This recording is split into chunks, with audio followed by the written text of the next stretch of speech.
आणि आता थेट जाऊयात, खासदार संजय राऊत बोलतायत। और अब तक भारत के चाहे विदेश मंत्रालय हो चाहे डिफेंस मंत्रालय हो, अब तक उसके ऊपर एक शब्द नहीं बोल पा रहे। पूछना चाहिए मोदी जी ने, इतनी बड़ी छाती है उनकी 56 इंच की। ट्रंप से सवाल करना चाहिए, ये क्या चल रहा है हिंदुस्तान के साथ, आप कौन सी नौटंकी कर रहे हो। देखिए, ये बहुत ही गंभीर बात है, मैं ये मानता हूं। और नरेंद्र मोदी आज भी प्रधानमंत्री जी विदेश घूम रहे हैं, आज यहाँ है कल वहां है।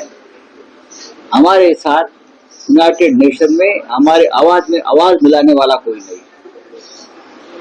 पूछिए नेतन्याहू को, क्या हमारे साथ खड़े रहेंगे आप?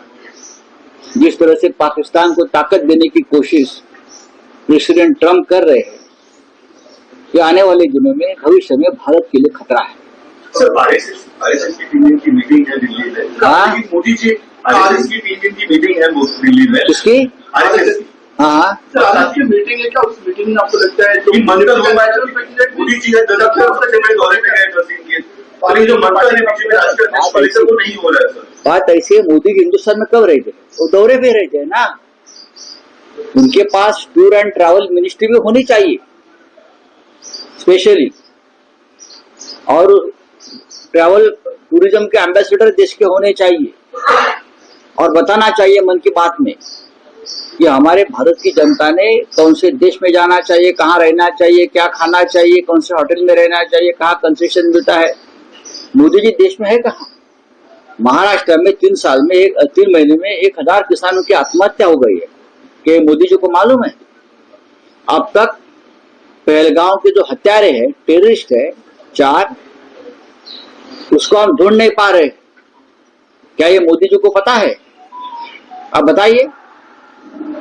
एयर इंडिया पूरी तरह से खत्म हो चुकी, अहमदाबाद में जो प्लेन क्रैश हो गया उसके बारे में क्या हो गया उसका हम पता नहीं कर पा रहे, और मोदी जी विदेश में घूम रहे हैं प्रधानमंत्री। ये देश की हालत है। सर, बीजेपी के जो राष्ट्रीय अध्यक्ष उसकी चयन नहीं हो पा रही, आरएसएस से मुलाकात नहीं हो रही मोदी जी को, किस तरीके से देखिए बैठक में आपको लगता है सर कि इसको भी लेकर चर्चा कोई? अभी मैं क्या बोल सकता हूँ आरएसएस के अंदर क्या चर्चा होगी क्या नहीं होनी चाहिए, ये मैं कैसे बता सकता हूँ। आरएसएस और भारतीय जनता पार्टी भाई भाई है। अब 2 भाइयों में क्या होने वाला है अंदर मालूम नहीं। अब भाई भाई में झगड़ा भी होता है ना। अब लगता है कि बीजेपी और आरएसएस में कुछ चल रहा है अंदर, लेकिन अगर आरएसएस अगर मन में लाता है तो बीजेपी को सबक सिखा सकते हैं। क्योंकि आज जो बीजेपी आपको दिख रही है वो तो आरएसएस के कार्यकर्ता की ताकत के ऊपर इतनी जीत मिले उनको। बोलिए आपका क्या है? बोला, महाराष्ट्रातला बहुचर्चित विषय 5 तारखेला होणारा मराठी विजय मेळावा, काय तयारी सुरू आहे ठाकरे गटाकडून आणि मनसेकडूनही? कारण समन्वयामध्ये तुम्ही आहात, काय नेमकी रूपरेषा आणि काय तयारी? 5 तारखेचा जो मेळावा आहे त्याला आता फार कमी दिवस राहिले। आज बुधवार आहे आणि शनिवारी मेळावा आहे। दोन्ही बाजूने पूर्ण तयारी सुरू आहे।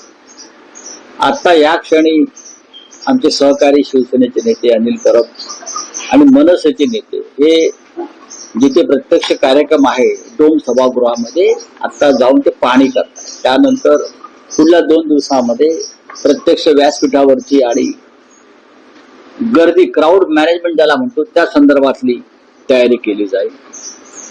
आमंत्रण तर आम्ही दिलंय लोकांना खुल्या पद्धतीनं, कोणाला घरी जाऊन आम्ही आमंत्रण देणार नाही कोणी असते।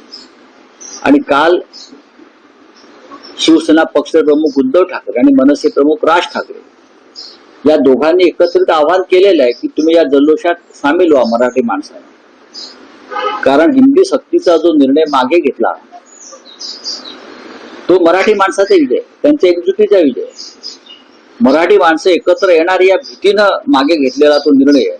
त्याच्यामुळे हा जल्लोष समस्त मराठी बांधवांनी करावा असं दोन्ही प्रमुख ठाकरे बंधूंचं एक भूमिका आहे। आणि त्यानुसारच कालचं जे निवेदन किंवा निमंत्रण आहे ते समस्त महाराष्ट्रातल्या जनतेसाठी आहे। आणि राजकीय पक्ष जात धर्म याचा विचार न करता त्या सोहळ्यात सगळ्यांनी उपस्थित राहावं अशी आमची भूमिका आहे। पण राऊत साहेब, ठाकरे बंधूंव्यतिरिक्त आणखी कोणते राजकीय मोठे नेते या मेळाव्याला उपस्थित राहू शकतात? मग हा राजकीय मेळावा नाही. सगळ्यात आधी तुम्हाला मी सांगतो, काल रात्री माझं मनसे प्रमुखांशी बोलणं झालं. मग शिवसेना पक्ष प्रमुखांशी माझी चर्चा झाली. आमचं सगळ्यांच्याशी म्हणणं आहे की हा राजकीय मेळावा नाही. मान अपमान सन्मान मानापमान बरं का, हा विषय इथे येत नाही. आम्ही सगळ्यांना आमंत्रित केलेलं आहे जाहीरपणे. त्यामध्ये कोण कोण आहे? नाही, सगळ्यांना म्हणजे आता ज्यांना तिथे उपस्थित राहायचं त्यांचं तिकडे नक्कीच स्वागत केलं जाईल. असं आहे की प्रत्येकाला यायचं, किती जणांचं आम्ही घरी जाऊन आमंत्रण देणार मला सांगा. हजारो त्या संख्येनं लोक तिकडे जमतील. जे कोणी प्रमुख नेते येऊ इच्छित आहेत ते आमच्याशी संपर्क साधतात. त्यांची व्यवस्था तिकडे केली जाईल पूर्णपणे. त्यांच्या स्वागताची केली जाईल. त्यांच्या आगमन प्रसंगी ते कुठे बसतील, काय करतील, सगळी व्यवस्था आम्ही करतोय. पण अगदी कमी वेळ असल्यामुळे प्रत्येकाला व्यक्तिशः आमंत्रण देणं सोपं नाही. त्याच्यामुळे हेच आमंत्रण ठाकरे बंधूंचं हेच आमंत्रण स्वीकारून सर्व मराठी माणसानं, मराठी नेत्यांनी तिकडे उपस्थित राहावं ही आमची भूमिका आहे. नाही, पण मुंबई भाजप अध्यक्ष आशिष शेलार असं म्हणतायत की एका पक्षाकडून गर्दी होणार नाही, म्हणून बऱ्याच पक्षांचा मिळून हा मेळावा होतोय. त्यांना काय म्हणायचं आहे ते म्हणू द्या. आता मेळावा जो मोर्चा जो होता हा सगळ्यांचाच होता ना, म्हणून तुम्ही माघार घेतली. ठाकरे एकच आहेत. तुम्ही वेगळं करण्याचा प्रयत्न करताय तो केलाय. ही तुमच्या मनातली भीती आहे. गर्दी काय असते हे दोन्ही ठाकरेंनी वारंवार दाखवलेलं आहे. तुमच्यासारखी विकतची गर्दी ठाकरेंना आणावी लागत नाही. मग ते माननीय बाळासाहेब ठाकरे असतील, माननीय उद्धव ठाकरे असतील किंवा मनसे प्रमुख राज ठाकरे असतील. ही भारतीय जनता पक्षानं पैसे देऊन माणसं आणण्याची परंपरा सुरू केली आणि ती ठाकरेंनी वारंवार मोडीत काढली. नाही, पण राऊतसाहेब फडणवीस असं म्हणतात की कुणाची युती व्हावी किंवा अयुती व्हावी यासाठी राजकारण करणारे आम्ही नाही आहोत, महाराष्ट्राच्या हितासाठी लढणारे आम्ही आहोत. आपण महाराष्ट्राचं कोणतं हित केलं त्याच्या इथे यादी द्यावी महाराष्ट्राला. बाळासाहेब ठाकरेंची शिवसेना ज्या पद्धतीनं आपण पैसा, दहशत, ईडी, सीबीआय आणि निवडणूक आयोगाचा वापर करून तोडली, यात कोणतं महाराष्ट्र हित आहे मिस्टर फडणवीस? हे तुम्ही एकदा स्पष्ट केलं पाहिजे ना. ही हिंदुहृदय सम्राट बाळासाहेब ठाकरे यांनी मराठी माणसासाठी स्थापन केलेली शिवसेना तुमच्या नरेंद्र मोदी आणि अमित शहानी निवडणूक आयोगाने न्यायालयाला दबावाखाली आणून दोन शकल करायला लावली. शरद पवारांचा राष्ट्रवादी काँग्रेस पक्ष हा सुद्धा महाराष्ट्र धर्म मानणारा एक पक्ष होता, त्याचे तुम्ही लसके तोडले. यात जर महाराष्ट्र हित असेल तर महाराष्ट्र हिताची व्याख्या बदलावी लागेल. राऊतसाहेब, आज राज्य सरकारनं नवा GR आणलेला आहे, ज्या समितीचे प्रमुख म्हणून डॉक्टर नरेंद्र जाधव यांची घोषणा केली गेलेली आहे. 2 मागचे GR रद्द करून जो हिंदी भाषा सक्ती किंवा त्रिभाषा सूत्राचा जो एकूण निर्णय आहे किंवा त्या बाबतीतली ती जी समिती असेल जो अभ्यास करेल आणि त्यानंतर 3 महिन्यात आपला अहवाल सादर करेल. म्हणजे अजूनही समिती स्थापन करणं आणि त्यावर निर्णय घेणं हे सुरू आहे. हा फडणवीसांचा आवडता छंद आहे. समित्या खेळणं, ठराव खेळणं, मग डराव करणं. हा भारतीय जनता पक्षाचा खास करून देवेंद्र फडणवीस यांचा SIT स्थापन करणं आणि त्या SITच्या माध्यमातून काहीही न करणं हा त्यांचा एक छंद आहे. हा त्यांचा खेळ आहे. त्यांचा वेळ जात नाही. नरेंद्र जाधव हे अर्थतज्ञ नक्कीच आहेत. ते रिझर्व्ह बँकेत होते. शालेय शिक्षणासंदर्भात एक लेखक आहेत. शालेय शिक्षणासंदर्भात एक वेगळी समिती यापेक्षा स्थापन करता आली असती, पण त्या समितीची आता गरज नाही. एकदा आम्ही ठरवलंय त्रिभाषा सूत्र स्वीकारणार नाही. नाही म्हणजे नाही. हे माननीय उद्धव ठाकरे यांनी सुद्धा ठणकावलंय आणि मनसे प्रमुखांनी सुद्धा ठणकावलंय. त्रिभाषा सूत्र आम्ही स्वीकारणार नाही. कोणत्याही भाषेची सक्ती आमच्या महाराष्ट्रावर आम्ही लादू देणार नाही.